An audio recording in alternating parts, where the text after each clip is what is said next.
Hi everyone! So mag-unboxing pala tayo sa in-order ko na electric toothbrush sa Oral-B.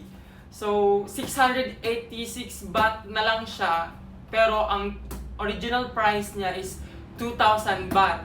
Pero dahil nag-sale sila, 686 baht na lang, kaya medyo mahal pa rin. Pero alam mo na, electric toothbrush, kaya go!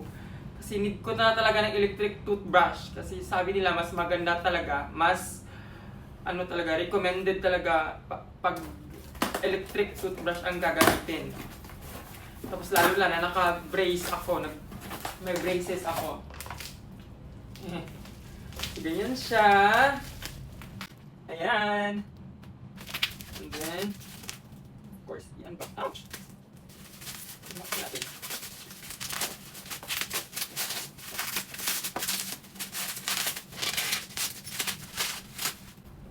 Ayan! Ganito siya, guys. Oral-B electric toothbrush. Oral-B Vitality Pro 360 Deeper Clean. O, diba? Brushing modes. Hindi ko lang. Hindi ko yan basahin. Bakit mo natin? Anong laman ng kahon? Tcharan! Ganito siya. Tcharan! Black color na lang pala kasi may pink sana, pero out of stock na sila. Black na lang. Charan! Ito siya, guys. Yan. And diba? Baksan ka dyan. Ito siya. At yung brush niya, of course. Yung brush niya, Oral-B. And then, hindi mawala ang kanyang charger. Ito yung charger, diba? Ito yung charger, guys. Sabi yung charger niya, te. Lavanan. Ayan. Ganito yung charger niya. Diba? Baksan ka dyan. Of course, yung manual. Yung babasahin mo. Yung babasahin mo na manual. So, i-try pala natin siya. I-try. Let's try.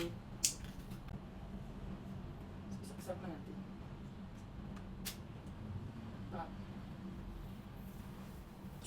So, i-try na natin. Ganito siya. First mode. Ganito siya. Tapos, second mode.